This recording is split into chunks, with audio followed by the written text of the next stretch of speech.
Ni wakati mwafaka kabisa ambapo tunamshukuru Mungu. Juma lililopita tuliwahi kujifunza mambo mengi, na siku ya leo wengi wanatarajia tuzungumzie mambo ya kushukuru Mungu kwa ajili ya siku inayoitwa Thanksgiving Day, yaani siku ya kumshukuru Mungu.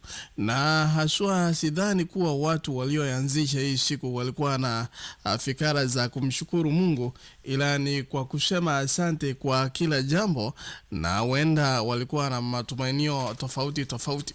Lakini singependa kuendelea kuyazungumzia hayo kwa sababu kama wana wa Mungu tumejifunza na tunajua kuwa tunamshukuru Mungu kila wakati. Kwa hivyo kumshukuru kwetu siku ya leo hakutakuwa wa maana ikiwa tumshukuru kila wakati. Ningependa tuendelee na somo letu. Somo tunalolizungumzia ni somo la Tisa sasa, na ni mwongozo wa kusoma Biblia. Siku ya leo nazungumzia nira ya Yeremia. Nira ya Yeremia. Mpendwa, fungu letu la kukariri linatoka katika kitabu cha Luka 9:23, na nitasoma wakati ambapo unajiandaa ili na wewe ufungue kitabu cha Yeremia 27. Leo tunaangalia mafungu muhimu kabisa hapa katika nira ya Yeremia, na vile vile tunapojishughulisha kuna maswali ningependa tujiulize. Kwa nini ni maswali karibu mane hivi. Swali la kwanza, kwa nini Mungu anamwambia Yeremia asioe na kupata watoto? Na endapo ungekuwa Yeremia, je, ungeuchukulia huu kama mzigo mwingine uliotishwa na Mungu au rehema nyingine? Kwa hivyo mpendwa, ningependa niulize wale ambao wana kelele kidogo, tafadhali watulize ili tuweze kuelekea moja kwa moja katika maandiko matakatifu. Acha nikutorea. Muted. Unmuted. Muted. Unmuted. Aya basi mpendwa, tuanze moja kwa moja maandiko yetu matakatifu. Tunasoma kitabu cha Luka 9:23, inasema, akawaambia wote, mtu yeyote akitaka kunifuata na ajikane mwenyewe, ajitwike msalaba wake kila siku anifuate. Anayesema haya ni Yesu mwenyewe, na anazungumza mambo haya akiwa anaashiria yeyote ambaye angependa kumfuata katika maisha ya Kikristo. Lakini singependa kukaa vile vile hapo, ningependa niendelee moja kwa moja kama ambavyo tumeona tayari.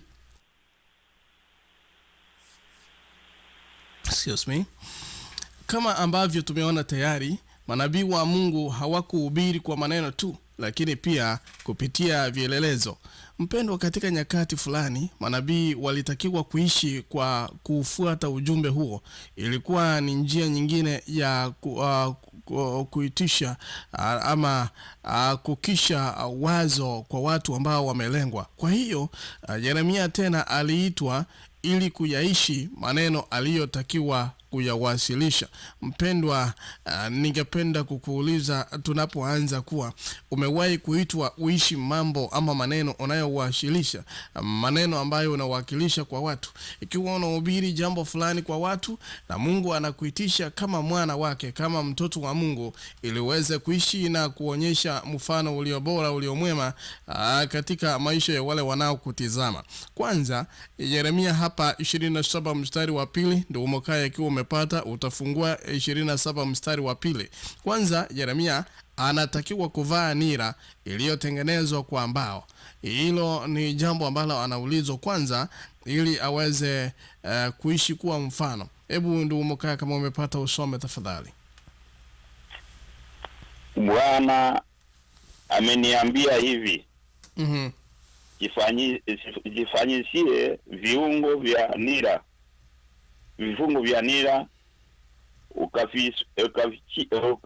ukachifike shingoni, kisha uchifikire kwa mfalme wa Edomu, uvipeleke kwa mfalme wa Edomu na mfalme wa Moab na mfalme wa wana wa Amoni na mfalme wa Tiro na mfalme wa Sidon kwa mkono wa ujumbe watakaofika Yerusalemu kwa Sedekia mfalme wa Yuda. Asante sana. Asante, achie hivyo tafadhali ndugu Mkaya, asante. Hapa Yeremia anaitwa tena ili aweze kuishi maisha ambayo anayohubiri. Kwanza anaambiwa atengeneze nira ambayo ni ambao, yani ayok. Kwa hivyo Bwana anamwambia ajifanyizie vifungo na nira ukajivike shingoni.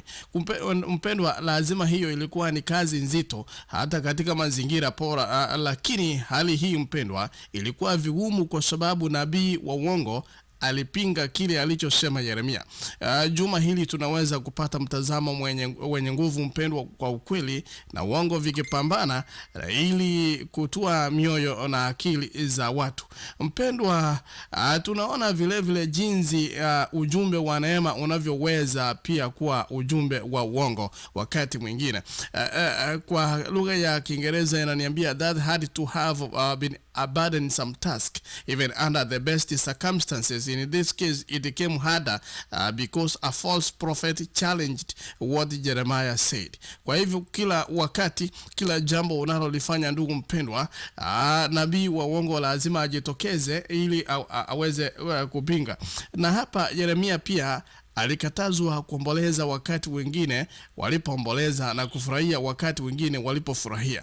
Katika mazingira kama haya mpendwa, wazo lilikuwa kuwasaidia watu kutambua kile kilichokuwa kinakuja kwa sababu ya dhambi zao, na hivyo kutubu na kutii ili kupunguza matokeo ya kuhuzunisha ya matendo yao ya dhambi. Mpendwa, wakati watu wanaomboleza, kuna simanzi, kuna mambo ambayo yamejaa kule, kila mtu anajaribu, angalau kila mtu anakuangalia kama mwana wa Mungu ili uweze kumtuliza roho. Lakini wakati kama huu Mungu anakukataza usiweze kuomboleza. Ni jambo la ajabu na ni jambo la kuhuzunisha, ni jambo la kusikitisha wakati mwingine ambapo hutaweza kuomboleza na wana wa Mungu. Mpendwa, nikupeleke katika sehemu ya kwanza. Kumbuka tunazungumzia nira ya Yeremia katika lugha ya Kiingereza, Jeremiah's yoke.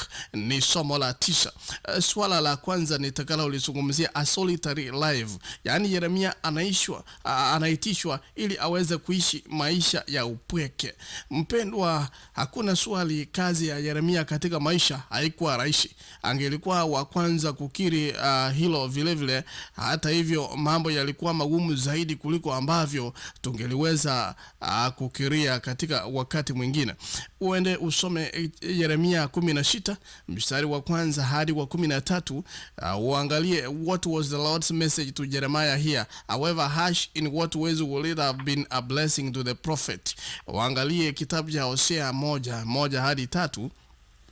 Ni ujumbe wa Bwana kwa Yeremia ulikuwa ni nini hapa? Hata hivyo jinsi ulivyokuwa mkali, ni kwa namna gani ambazo ungelikuwa baraka kwa nabii huyu ukilinganisha na Hosea 1 mstari wa kwanza hadi wa 3. Mpendwa, tofauti na Hosea ambaye alitakiwa kumuoa kahaba ili kuonesha tu jinsi uhusiano ulivyokuwa umepotoka kati ya Bwana na Waisraeli kutokana na usinzi wa kiroho wa taifa hili, Yeremia hapa alitakiwa kuacha kuoa, yani aache kuwa na kutokuwa na watoto. Hebu fikiria jambo hilo. Hili lilikuwa ni jambo ambalo hata hivyo lilitokea kwa nadra na lilipita kiasi kwa wakati wa utamaduni huo. Na wakati mwingine naona kama Mwisraeli utamaduni wao ni kama wetu, kwa sababu kwanza katika Israeli kuanzisha familia ilikuwa ni jambo la msingi sana kwa kila kijana, yani kijana wa kiume. Kwa hivyo mbali na upendo na kikati ya wanaooa wanandoa, ilikuwa pia ni muhimu ili kuendeleza jina la kifamilia. Kwa hivyo kwa nini Mungu hapa mpendwa anamkataza Yeremia azianzishe familia? Ili kwamba maisha yake mwenyewe yaweze kuwa somo, kielelezo wa jinsi ambavyo muda huo ungekuwa wa kutisha, wakati ambapo familia zingevunjika na wakati ambapo maumivu ya utengano yangekuwa mazito kwa waliosalimika. Mpendwa, kukosa maisha ya kifamilia kwa Yeremia kulikuwa ni ukumbusho wa somo la kudumu kwa watu walioishi katika kipindi chao. Lakini katika lugha ya Kiingereza inaniwekea vizuri hapa, inasema kuwa inaniambia katika lugha ya Kiingereza, it was also important to carry out the family. Okay, hapa inaniambia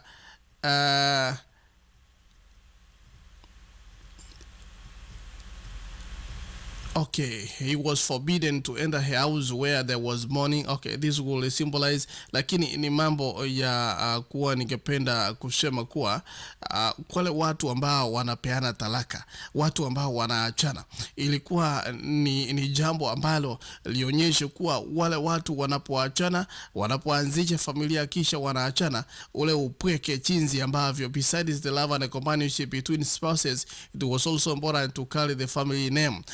When the pain and the separation became a heavy burden to the survivors. Kwa hivyo anaambiwa kuwa aweze kuwa mfano ili familia wajue kuwa wakati watu wanaoachana, watu wa Mungu, wakati familia zinavunjika, wakati watu ambao wali peana ahadi ili waishi pamoja wanaachana, inakuwa ni kazi ya uchungu. Kazi ya maisha ya upweke ya Yeremia mpendwa yalienea hadi katika maeneo mengine vile vile. Alikatazwa kuingia katika nyumba ambamo mulikuwa na maombolezo. Hili lingewakilisha mtazamo wa Bwana dhidi ya mwenendo wao wa kutokuwa radhi kuitikia miito yake kwa ajili ya toba na uamsho. Mpendwa, pamoja na nyakati za maombolezo, hakutakiwa kujumuika nao katika sherehe zao za furaha na shangwe. Hili lilipaswa kuwakilisha muda ujao wakati watu wa Babeli watakapokomesha furaha na shangwe zao. Kwa hivyo kwa njia hizi vifungu vya kibinadamu mpendwa ambavyo hubuniwa ama katika maombolezo au furaha vilikatazwa kwa Yeremia. Maisha yake pamoja na huzuni za maisha yake vilipaswa kuwa masomo ya vielelezo. Ingekuwa heri kama tu taifa hilo lingejifunza kutokana na hayo. Lakini je, swali ni kuwa watu kadri ambavyo Mungu anavyomwambia Yeremia aishi maisha kama haya, watu ambao ni wana wa Israeli, je, waliwahi kusikia mambo kama hayo? Waliwahi kuelewa jinsi ambavyo Mungu aliwahitaji waweze kuishi? Ili ni swali ambalo linabaki kwetu sasa. Ni kwa namna gani kisa hiki utusaidia kujifunza kukubali msaada wa wanadamu ambao tunafurahia kupata kutoka kwa wengine au ambao tunawapatia wengine? Msaada huu mpendwa ni wa muhimu kiasi gani? Tunawezaje kujifunza kuwa hatimaye msaada wetu bora zaidi huja tu kutoka kwa Bwana? Hata kama binadamu wengine wanakuja kuomboleza nasi, wengine wanakuja kutupa pole, wakati mambo kama haya yamekuwa hata sherehe, aliambiwa asiweze kushiriki ili waone wakati ambapo unahitaji mtu wa kushiriki naye, huyo mtu anakosa. Ni kwa nini? Ni kwa sababu labda watu wameasi Mungu na watu wamekataa kusikia yale maonyo ya Mungu, kwa hivyo wanapaki upweke. Yeremia aliitwa ili aweze kuishi maisha ya upweke. Labda kabla nikupe fursa uulize ama ongezea kidogo, ningependa nisungumzie zaidi kuhusu nira hii ya Yeremia. Na ukipata wakati uende ufungue Deuteronomy, Jeremiah chapter 27 verses 1 to 18, yani Yeremia 27:1 hadi 18, uone ujumbe wa Bwana hapa kwa watu ni upi na ni kwa nini hili linaweza kuonekana kuwa kama usaliti kwa wengi waliousikia. Mpendwa ndugu Mkaya, fungua Deuteronomy.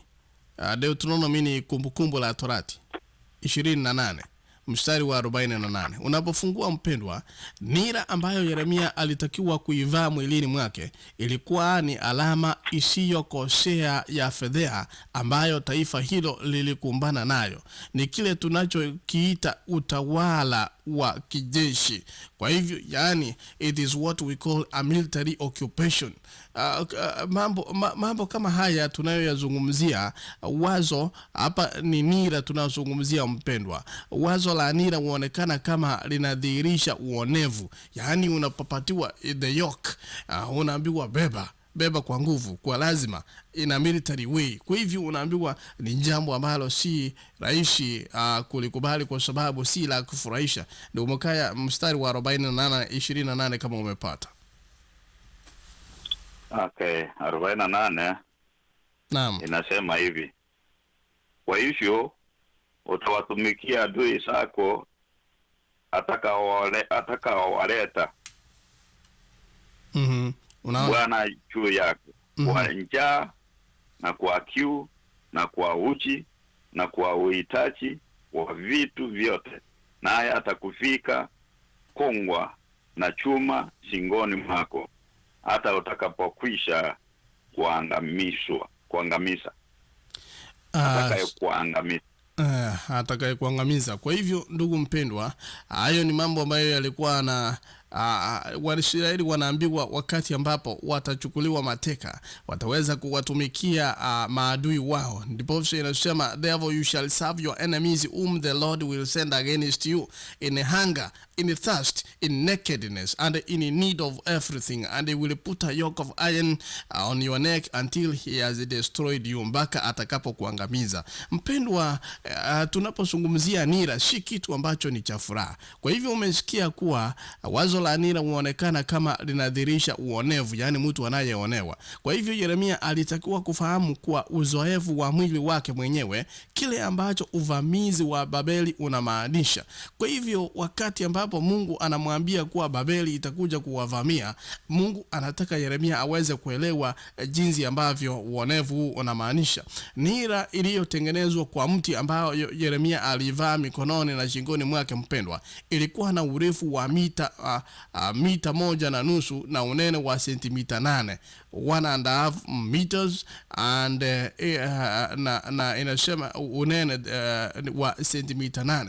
Msingi wa ujumbe wake ulikuwa ni kwamba ikiwa nchi hiyo ingeasi dhidi ya Babeli, Bwana angechukulia kana kwamba nchi hiyo imemwasi yeye, na waasi wangeteswa kama matokeo yake. Kwa hivyo hapa nira hii, ingawa kuna utata fulani katika maandishi ya asili, mpendwa, inaonekana kuwa Yeremia hakutakiwa kujitengenezea nira peke yake, lakini pia kwa ajili ya wajumbe wa nchi za nje ambao walikuwa wamekuja Yerusalemu na waliokuwa wanapanga njama dhidi ya Nebukadneza. Kwa hivyo bila kujali maonyo ya Mungu na kutofanya hivyo, mpendwa, mwitikio wa kawaida ungelikuwa ni kupigana dhidi ya mvamizi kutoka nje.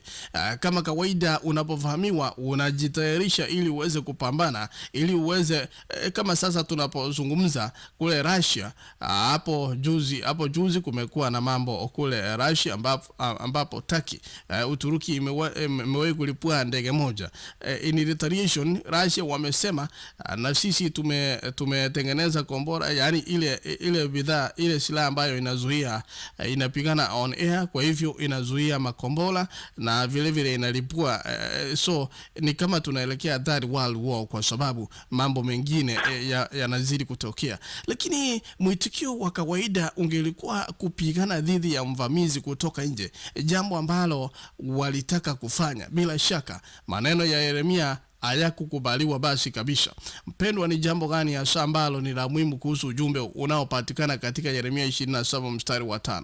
Mpendwa, ninaposoma 27 mstari wa 5 inasema, I have made the earth, the man and the beast that are on the ground, my great power and by my outstretched arm, and I have given it to him to whom it may seem proper to me.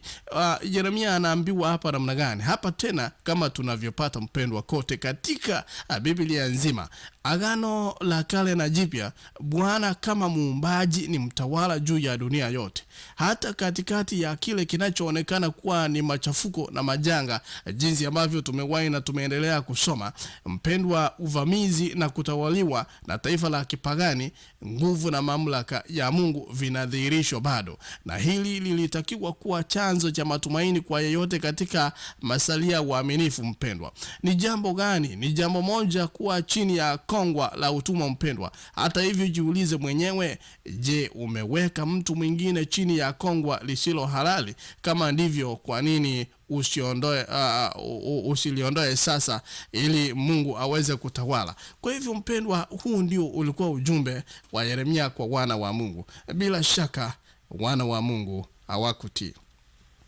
Nikupeleka katika sehemu ya 3 nisungumzie vita vya manabii. Maana tulipoanza hapa mbele tulisema kuwa manabii wengine wa uongo walijitokeza ili kupinga uamuzi ama unabii wake Yeremia. Ukisoma The Prophets and the Kings ukurasa 444 inasema maneno yafuatayo: habari mbaya ni habari mbaya mpendwa, na mara nyingi hatutaki kuisikia au tunataka kutafuta udhuru ili kuiondolea mbali. Hivyo ndivyo ilivyokuwa hali ya hapa katika Yuda pamoja na Yeremia na nira aliyoibeba. Ujumbe usiokosa na maonyo kwa watu ndio alikuwa anabeba. Sasa sikia, kitabu cha Prophets and Kings ukurasa 444 inasema hivi: kustajabisha kwa kutano la baraza la mataifa hakukuweza kuwa na mipaka yoyote wakati Yeremia akiwa amebeba nira ya kujisalimisha shingoni mwake alipowadhihirishia mapenzi ya Mungu. Umesikia mpendwa? Ukipata wakati usome Yeremia hiyo 28 mstari wa kwanza hadi wa 9 na uweze kuona uweze kuona mambo ambayo Yeremia anapazia sauti hapa. Mpendwa, Yeremia anapaza sauti yake katika jina la Mungu, na Hanania akazungumza katika jina la Mungu pia. Hanania naye anakuja anazungumza katika jina la Mungu. Yeremia ambaye ni nabii wa Mungu, naye anakuja anazungumza kwa jina la Mungu. Mpendwa hapa, lakini ni nani aliyekuwa anazungumza kwa niaba ya Mungu? Hilo ndilo swali. Wote wawili wasingeliweza. Kwa ajili yetu leo jibu liko wazi. Kwa mtu fulani kwa wakati huo ingeliweza kuwa vigumu zaidi, hata kama Yeremia anatoa wazo zito katika mafungu ya 8 na 9. Manabii wa zamani wamehubiri ujumbe ule ule ambao ninahubiri, ule wa hukumu na uangamivu. Mpendwa, hebu nikusomee mambo ambayo Prophets and Kings ukurasa unaofuata 445 inasema hivi: Yeremia akiwa pamoja na makuhani na watu aliwasihi kwa dhati kujisalimisha kwa mfalme wa Babeli. Katika wakati ambao Bwana alikuwa amesema, aliwakumbusha watu wa Yuda unabii wa Hosea, Habakuki, Zefania na wengine ambao ujumbe wao wa matakazo na maonyo ulikuwa ni sawa na wake. Aliwaelekeza kwenye matukio yaliyokuwa yametokea katika kutimiza unabii na wa upatilizaji kisasi kwa dhambi isiyofanyiwa toba. Katika wakati uliopita hukumu ya Mungu ziliwapata wasiotubu katika namna ile ile ya kutimiza kusudi lake kama ilivyodhihirishwa kupitia kwa ujumbe wake. Mpendwa, kwa ufupi hapa jambo tunasoma ni kwa kama sisi tulivyo hivi leo tunapaswa kujifunza masomo kutoka katika historia takatifu.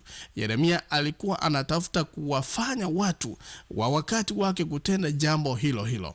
Mpendwa, jifunzeni kutokana na wakati uliopita ili msifanye makosa ambayo mababa zenu walifanya. Huo ndio ulikuwa ujumbe. Kama ilikuwa vigumu kwao kumsikiza hao wana wa Israeli hapo kabla, sasa akiwa anakabiliwa na huduma vilevile ya Hanania ili kumpinga, kazi ya Yeremia ilikuwa inakwenda kuwa ngumu sana kiasi hicho. Mpendwa, sasa kumetokea na jamaa mmoja ambaye naye anasema ananena kwa kupitia kwa neno la Mungu.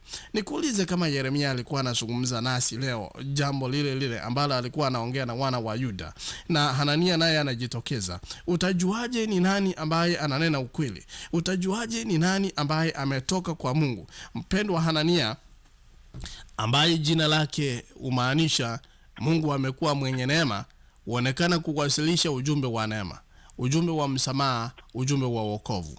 Ni masomo gani tunapaswa kujifunza kutoka kwa huyu mhubiri mwongo wa neema? Yaani mtu anaweza kuja na jina lake ambalo linamaanisha neema, na yaani linamaanisha Mungu amekuwa mwenye neema, na yeye katika kuwasilisha ujumbe wake huonekana kuwasilisha ujumbe wa neema, ujumbe wa msamaha na ujumbe wa wokovu. Lakini kusema kweli ni mhubiri mwongo wa neema. Jinsi ambavyo ilivyo katika siku zetu, enzi zetu, watu ambao wanaonekana kuhubiri ujumbe wa neema, ujumbe wa wokovu, ujumbe wa msamaha, kusema kweli ni wahubiri wa uongo. Na wale ambao si wa uongo, yani wale wametumiwa na Mungu, wao wanaleta ujumbe na tunawaambia mnatushtua. Ujumbe huu mnasema ujumbe ni mkali sana kwetu. You are condemning us. Tuambie mambo ambayo tunastahili kuyasikia, si yale ambayo unataka ama Mungu amekuambia. Mpendwa, nira ya chuma, the yoke of iron. Yeremia 28 mstari wa kwanza hadi 11 unazungumzia, ukiendelea unazungumzia wakati huu katika mwanzo wa kuhudumu kwa mfalme Zedekia, mfalme wa Yuda, in the 4th year and in the 5th month, yani mwaka wa 4 mwezi wa 5, ndiposa Anania mwana wa Zuri ambaye ni nabii, who was from Gibeoni, akitoka Gibeoni, akaongea nami katika nyumba ya Bwana. Uendelee kusoma maandiko hayo, sina wakati, labda nikakusomea maandiko hayo, ndugu mpendo, uyasome. Vita kati ya, nazungumzia nira ya chuma. Vita kati ya manabii havikuwa vya maneno tu, lakini vya matendo vile vile. Kwa kulitii agizo la Mungu, Yeremia alivaa nira ya mti kuzunguka shingoni mwake.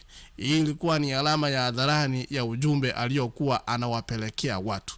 Lakini mpendwa, ukisoma hiyo Yeremia 28 1 hadi 11, hebu fikiria kwa mfano kuwa baada ya Yesu kulaani mtini. Hebu fikiria wakati ambapo Yesu analaani ule mti katika kitabu cha Marko 11 mstari wa 13. Akaona mti ule, and seeing from afar a fig tree having leaves, he went to see if perhaps he could find something on it. Wakati anapata hakuna matunda kwa ule mti, uende usome ujue alifanya namna gani. Mpendwa, Yesu analaani mti. Kwa nini? Kwa sababu matunda yamekosa. Mtu fulani aliyekuwa amesikia alichosema Yesu na aliyefahamu kilichotokea aliweza kupanda upya mti mwingine katika eneo hilo. Juhudi hizi zote zililenga kujaribu kufutilia mbali unabii wa Yesu mahali pale. Unaona, hilo ndilo Anania anafanyia Yeremia hapa, pamoja na unabii wake ambao nira yake, nira ile aliyoivaa kuzunguka shingoni mwake iliwakilisha. Lilikuwa ni tendo la washi na wazi dhidi ya mambo aliyoyasema Yeremia. Ni kusema namna gani, ndugu mpendwa? Zingatia pia mwitikio wa Yeremia. Fungu aliandiki chochote kwa kile alichosema mara baada ya nira hiyo kuvunjika. Alichofanya mtu ni kugeuka na kuondoka mahali pale. Kama kisa kingeliishia hapo, ingelionekana kuwa nabii huyu alikuwa ametoweka kwa kushindwa. Mpendwa, ni muhimu, wacha nikwambie, ni muhimu usome fungo hilo ili uweze kuelewa yale ambayo Yeremia anayoyazungumzia hapa. Katika mstari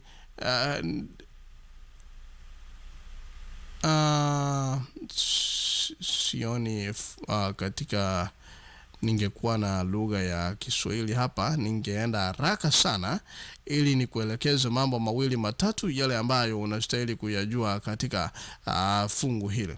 Lakini mstari wa 5, the prophet Jeremiah spoke to the prophet Ananiah in the presence of the priest and in the presence of all the people who stood in the house of the Lord. And the prophet Jeremiah said, Amen. And the Lord do so. The Lord perform your words which you have prophesied, to bring back the vessels of the Lord's house and all who carried away captive from Babylon in this place. Nevertheless here, aya basi, wakati ambapo nataka uangalie mstari wa 8, ndugu Mkaya, ikiwa unaweza kusoma 28, huu mstari wa 8 hadi wa 11, ikiwa utaweza. Manabii walikuweko kabla ya samani zangu na samani zako walitabiri juu ya nchi nyingi na juu ya mfalme kubwa, habari ya vita na ya mabaya na ya tauni. Nabii alitabirie habari ya amani. Neno la nabii yule litakapotokea lipo nabii yule atakapojulikana. Kwa Bwana amenituma, amemtuma kweli kweli. Ndipo nabii Anania akaitua ile nira iliyokuwa juu ya singo ya Yeremia, akaifunja. Naye Anania akasema mbele ya watu wote, akisema, Bwana asema hivi ndivyo atakayofunja nira ya Nebukadneza mfalme wa Babeli, kabla haijatimia muda wa miaka 2 mzima, na kuiondoa singoni mwa mataifa yote. Basi nabii Yeremia akaenda zake. Amina. Ndipo neno la Bwana likamjia Yeremia baada ya Anania. Acha hivyo ndugu Mokaya. Unaona hapa mstari wa 10 huyu Anania anakuja, anatoa nira shingoni mwake Yeremia na anaivunja. 11 ndugu Mokaya amesoma kuwa Anania anaongea mbele ya watu akisema Mungu anasema hivi. Ananena kwa neno kwa jina la Mungu. Anasema hivi ndivyo Nebukadneza atakavyoivunja I will break the yoke of jinsi ambavyo Nebukadneza atavunjwa. Yaani jinsi ambavyo Mungu ataweza kuwashindia, in other words. Unaona hapa huyu anaongea mambo ya neema, na Mungu ametuma Yeremia awaambie, awape maonyo ya mambo ambayo yatakayotokea. Mpendwa, hapa mwitikio wa Yeremia haukuwa ujumbe wa kulipiza kisasi. Unaona Yeremia hapa anaondoka, lakini inaonekana watu wanafikiria ametoweka kwa sababu ameshindwa. Lakini mpendwa, mstari wa 12 hadi wa 14 ndio Mkaya 12 hadi 14 soma. Ndipo neno la Bwana likamjia Yeremia baada ya Anania nabii kuifunja ile nira iliyokuwa juu ya singo ya Yeremia, akisema, enenda ukamwambie Anania ukisema, Bwana asema hivi, umeifunja nira za miti, lakini badala yake utafanya nira ya chuma. Maana Bwana wa majeshi, Mungu wa Israeli, asema hivi, nimetia nira ya chuma juu ya singo ya mataifa haya yote, ili wamtumikie Nebukadneza mfalme wa Babeli, nao watamtumikia, nami nitawapa wanyama wa nchi pia. Kisha nabii Yeremia akamwambia nabii Anania, sikia sasa, Anania, Bwana atakuhukumu, lakini umewatuminisha watu hawa maneno ya uongo. Basi Bwana asema hivi, tazama, nitakutuma uende zako toka juu ya uso wa nchi. Mwaka huu utakufa kwa sababu umenena maneno ya uwazi juu ya Bwana. Amina. Basi nabii Anania akafa mwaka huo mwezi wa 7. Asante mpendwa, mwitikio wa Yeremia haukuwa ujumbe wa kulipiza kisasi. Ulinifanyia mimi hivi, kwa hivyo nitakufanyia wewe hicho. Badala yake mpendwa, ulikuwa ni ujumbe mwingine wa wazi kutoka kwa Bwana, lakini hata uliokuwa mzito zaidi kuliko ule uliokuja kabla yake. Mtu fulani mpendwa angeliweza kuvunja nira hiyo ya mti, lakini ni nani anayeweza kuvunja nira ya chuma mpendwa? Kwa namna fulani kile alichowaambia Bwana kilikuwa ni kwamba kwa sababu ya ukaidi wao wa kukataa kutii, walikuwa tu wanaharibu mambo zaidi. Hata ulidhani nira ya mti ilikuwa ni mbaya, jaribu mojawapo ya chuma mpendwa. Ni nani ambaye hajajifunza njia ngumu ya kufanya mambo kuwa magumu zaidi kwa ajili ya watu wenyewe kwa sababu ya ukaidi? Mpendwa, wakati wa kushughulika na Bwana, kwa nini mara nyingi ni bora zaidi kujihusisha na kujisalimisha moja kwa moja kuliko kuendelea kupigana na kufanya mambo kuwa magumu zaidi kwako mwenyewe? Wakati mwingi tunapigana na kupishana na Mungu mpendwa, lakini sidhani kama tutaweza kupigana na Mungu kwa sababu yeye ni muweza, na hutaweza kuvunja nira ya chuma. Unaweza kuvunja ya mbao, lakini umesikia mwaka huo Anania akaga dunia. Unaweza kuendelea kufanya shingo kuwa ngumu, unaweza kuendelea kujifanya kuwa mkaidi zaidi, lakini mwaka huo Mungu anahesabu maisha yako. Mungu anayo maisha yako kwa mkono wake. Kwa hivyo nira ya chuma bado ipo, na anasema yale ambayo yangekuwa yanatendeka yataweza kutendeka. Wale ambao wanapinga kazi ya Bwana hakika hawataishi milele. Sehemu ya mwisho asubuhi ya leo. Kuna watu ambao wametumainia maneno ya uongo. Katika mwongozo wa Kiingereza inasema trusting in lies. Here now, Hananiah, the Lord hath not sent thee, but thou makest these people to trust in a lie. Mstari wa 15 ndugu Mkaya, Yeremia 28 inasema namna gani? 15 inasema hivi, kisa nabii Yeremia akamwambia nabii Anania, sikia sasa, Anania, Bwana atakuhukumu, lakini anawatumi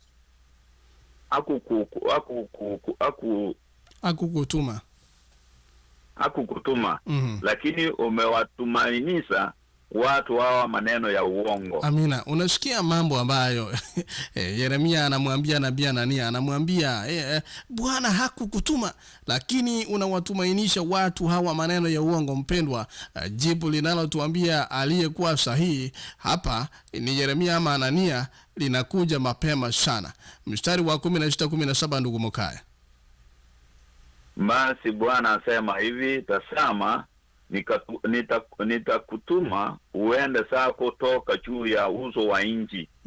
Mwaka huu utakufa, kwa sababu umenena maneno ya uwazi juu ya Bwana. Basi nabii Anania akafa mwaka huo mwezi wa 7. Asante sana mpendwa. Unaona hapa mambo yanatueleza hatima ya nabii huyu wa uongo, ambayo ndiyo kile hasa ambacho nabii wa kweli alikuwa amesema kitatokea. Kwa hivyo mpendwa, hapa ingawa Hanania alikufa, bado alikuwa amefanya uharibifu kwa taifa hilo. Kwa namna fulani matendo yake yalimfuata. Mpendwa, jinsi ambavyo hata kama mtu fulani ambaye anafanya uovu atakufa, uovu wake utasalia vile vile, na mambo ambayo aliyafanya yatasalia, watu wakiyastaajabu na wengine wakishangaa kwa huyu mtu kweli alikuwa mtu wa ajabu sana. Huyu jamaa alipoaga dunia mpendwa, kwa namna fulani matendo yake yalimfuata, naam, lakini aliwafanya watu kutumainia uongo.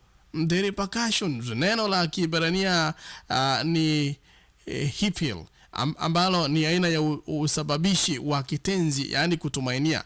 Aliwasababisha ama aliwafanya kutumainia uongo, sio katika maana ya kuwalazimisha kwa nguvu za kimwili, lakini kupitia udanganyifu. Mpendwa, ingawa Bwana alikuwa hajamtuma, alizungumza katika jina la Bwana.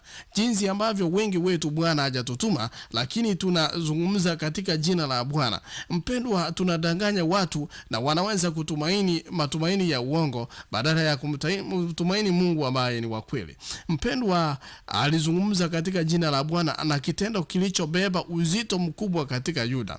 Unaona hapa, nyongeza kwa hilo, kwa hakika ujumbe wa Anania wa neema, ukombozi, kulipiwa dia, mpendwa, ulikuwa ni kitu fulani ambacho watu walitaka kusikiliza, kwa kuzingatia tishio kubwa ambalo Babeli ilileta juu ya taifa hilo. Mpendwa, hata hivyo ilikuwa ni injili potofu, ujumbe pandia wa wokovu ambao Bwana hakuwapatia.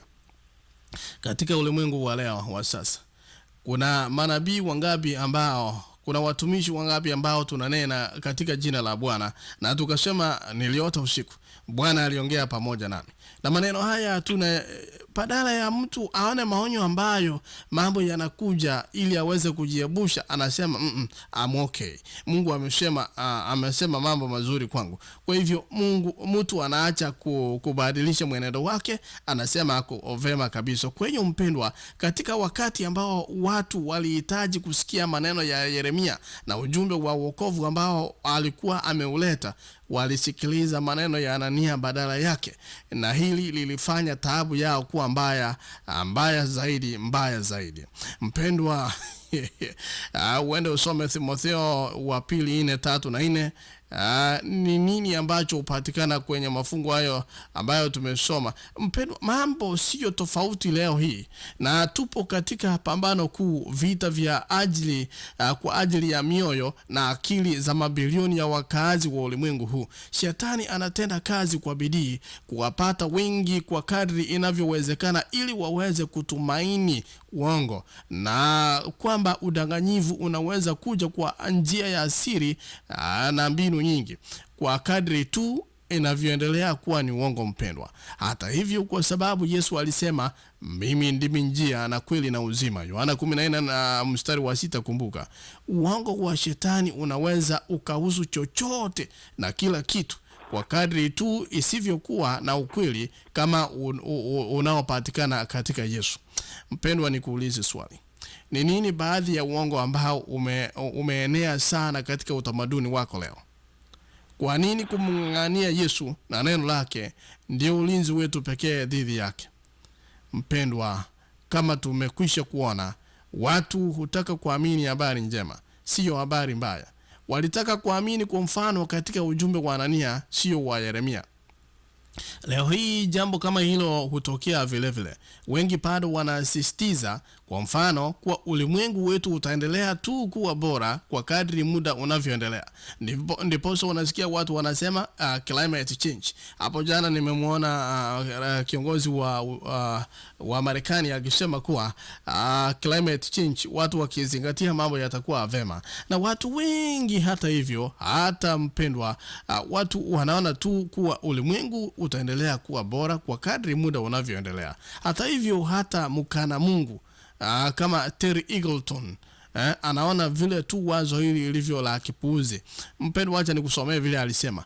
Endapo paliwahi kuwepo na uongo wenye muonekano wa utaua pamoja na ushirikina wenye giliba, basi ni imani huria na ya kimantiki kuwa ndani ya muda mfupi sana sote tutakuwa kwenye njia imara kuelekea kwenye ulimwengu bora zaidi. Mpendwa, ushindi huu dhaifu ni kasumba inayotokana na zama za falsafa huria, katika wakati nyota ya watu wa daraja la kati ilipokuwa ikiinuka. Leo hii tunapozungumza leo hii mpendwa, mwezi huu wa 11 unapotamatisha, ukaribiana kabisa na falsafa ya upeuzi, yani mtazamo hasi wa mambo, mashaka au ukataaji wa mamlaka yote ya kisiasa na kidini na sheria zote za wanadamu, ambamo sehemu kubwa ya kizazi hicho mpendwa chenye heshima kimejiingiza na kupotoka. Ukisoma The Reason, Faith and Revolution, Re-elections on the God Debate, ukurasa 70, hapa ukienda Amazon, wale ambao wamekuwa digital Kindle edition, inaniambia hivyo. Kwa hivyo ningependa kutamatisha nikisema, ingawa baadhi ya vipengele vya maisha vimekuwa bora mpendwa, ulimwengu wetu kwa wenyewe utupatia tumaini kidogo. Ulimwengu utupatia faraja kidogo, hasa katika wakati ujao. Kama tunataka kuwa na tumaini halisi, ni lazima lihusiane na kitu cha kimbingu, sio cha kidunia. Katika kitu fulani kinachopita uwezo wa wanadamu, kisicho cha kawaida. Na kwa kweli hicho ndicho ambacho injili yote humaanisha, kuingilia kati na uungu na uwezo mkuu wa Mungu katika ulimwengu wetu na katika maisha yetu. Pasipokuwa na hilo, ni nini tulicho nacho zaidi ya akina Anania tu, ama zaidi ya akina Anania na madanganyo kama yao? Watu wawili, ni nani ana jambo la kuongeza kabla nifanye ombi? Star 6. Ndio niliona hapa kwamba nabii huyo Anania alipokuwa anashindana na nabii Yeremia kushindana na yeye, kwa sababu alienda akatoa ile nira kwa shingo ya Yeremia na akaifunja. Lakini Yeremia kusema neno, Yeremia aliondoka akaenda zake. Na anapoenda zake, Bwana akamwambia hivi, rudi umwambie Anania hivi. Ndiye akarudi tena akamwambia maneno ya Bwana. Kwa hivyo Yeremia alitii yale Mungu alikuwa anamwambia, na Anania naye alikuwa anasema uongo ili watu waweze kumuona ya kwamba yeye ni hatari. Kwa hivyo hiyo ndio niliona ya kwamba kupishana kwao, nabii Yeremia kupishana naye, huyu alikuwa anasema na huyu anasema, basi Yeremia akasema kwamba mimi nilitumwa, ule ambaye nilituma basi namwachia. Aliporudi na akamwambia rudi umwambie hivi. Sasa ndio Bwana akakasirika kwa sababu ya uongo, basi akamwambia kwamba utaondoka sasa, utaishi. Na mimi endelea. Asante sana ndugu Mkaya, asante sana. Wakati mwingi tunapishana na shetani na wale watu ambao wanafanya uongo. Halo Ntiri. Naam. nilikuwa na kitu kidogo nitaka niongezee hapo ambayo imenishinda sana hapo vile umeelezea hiyo maneno. Mungu mwenyewe aliambia Yeremia asioe. Na tena akaenda akamwambia Yeremia asiende mahali iko matanga au mahali watu wanalia au mahali iko raha. Sijui sababu alikuwa akanamfanya namna hiyo, na tena akamwambia vitu yote alimwambia ni vitu ngumu sana. Akamkataza asipate watoto na akamwambia asiende mahali iko raha au mahali watu wanalia. Sasa sijui sababu alikuwa akimfanyia namna hiyo. Asante. Naweza jibu kidogo. Watu walikuwa wamefanya maovu, walikuwa wameenda kinyume cha Bwana Mungu, na Mungu alikuwa dia ya kwamba watakufa wote ambao watakuwa sehemu ile, wanawake wote, watoto wote ambao watakaozaliwa na wote ambao watakaozaa nao hawataishi, watakufa na hata hawatashikwa, watakuwa na kama samaki ya dunia, na watakuwa ni chakula ya wanyama wa angani na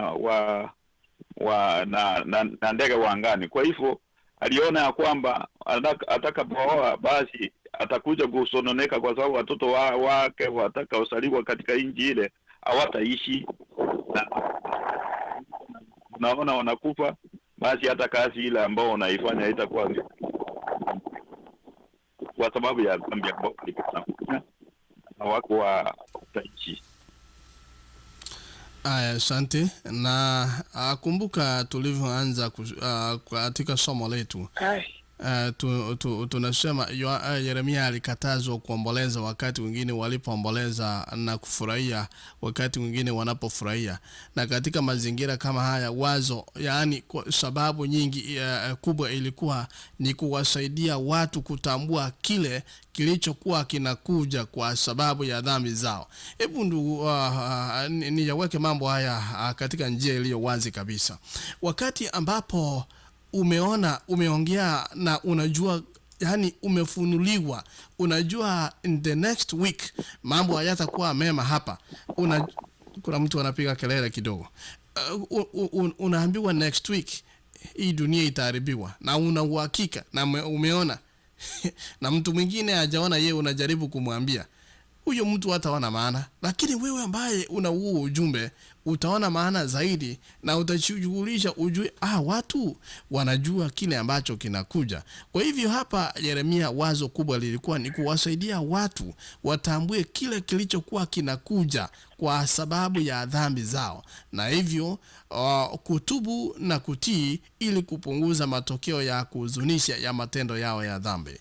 Huu ulikuwa ni mfano ambao, yani ni jambo ambalo Mungu amemuita Yeremia ili aweze kuishi kwa mfano. Watu wakiyatazama wajue kweli kama huyu jamaa anafanya mambo Mungu ambaye amemwambia ni mambo ambayo it is very serious for them to know the seriousness of the message. Naam, endelea. Aro. Asante kwa nafasi, asante kwa neno asubuhi ya leo.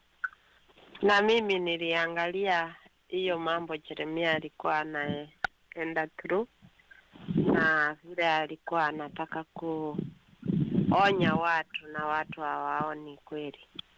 Na nilichukua hiyo mfano nikaileta this time tuko sasa. Unaona watu wanaendelea, tunasikiza neno, tunaambiwa kile kinakuja, tunaambiwa mahali tumesimama sasa ni wakati wa mwisho, ama ni wakati tunaangalia mbele kuwa na shida. Lakini unaona watu hawashughuliki tu, hatushughuliki. Wacha nijiweke ndani pia. Hatushughuliki, yani tunaona Muted. Unmuted. Muted. pole, kuna mtu anatembea kwa sijui ni barabara na Unmuted. inakuja. Naam, endelea. Nilikuwa nasema sasa kama wakati wa sasa tunaambiwa kile kinakuja, badala to change from where we are, tufanye yale Mungu anataka tufanye, bado yani ni kama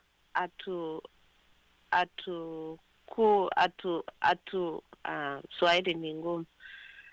We are not moved, yani tuko tu na tunaona kama it is normal, hakuna kitu. Hata tumeona climate change, unaona vile kumekuwa hata kule kwetu nyumbani, vile watu walikuwa wanapata chakula siku zile za zamani, sasa hakuna maji, mvua inanyesha, inaharibu vitu, watu wanakufa, Wakristo wanateswa, na bado we are not moved. Mimi hapo ndio hiyo ujumbe ilinichukua, nikasema wow, that was the time of Jeremiah. Na sasa hii time, what are we doing? It is like we don't see. Hatuoni. Mungu atusaidie, tufunguke macho, tuone, tuweze kusikia ujumbe vile inaenda siku kwa siku, na tubadiliki. Bado tuko tu mahali tulikuwa. Mungu atusaidie na tuweze kuona hiyo maneno ilisemwa those time, lakini sasa inaturenga sisi, ili tuweze kugeuka kutoka mahali tuko, na tuweze kumwangalia Mungu, na tujue kuwa ako karibu kurudi. Asante.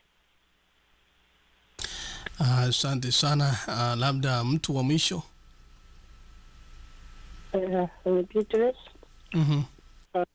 Mimi ningesema hiyo mafungo ni mazuri sana, na hiyo kitabu mimi wakati nasomanga ninaona tuna masikio, tuna macho, tuna mdomo ya kusema, na tunasoma, na tunasikia. Wanabii wanakuja, mapasta wanakuja, wanatusomea, wanatuambia, tunasikia, tunafika saa hiyo. Lakini tukitoka hapo kumaliza neno, ujuliza mtu ni nini alisikia akikwambia. Ugakuwa hii wakati ni wakati ule Isaia alisema ati iko wakati utafika, watu watakuwa wakiambiwa mambo wasiki, wataambiwa wakiona na macho waoni, wataambiwa wakiona bila mambo inaendelea, na kusikia na kujua, na tu hukua na anything.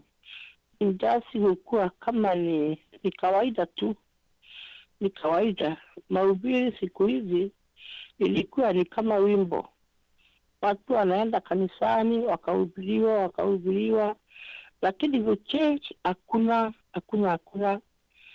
Tukaambiwa iko dhambi, mambo namna hii, Mungu atakuja to change our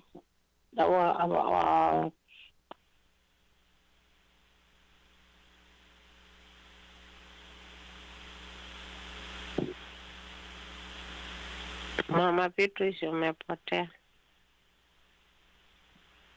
Sema ni mimi. Naonekana simu yake imekatika. Yalikuwa na jambo. Aya, basi anapoendelea labda tutampata.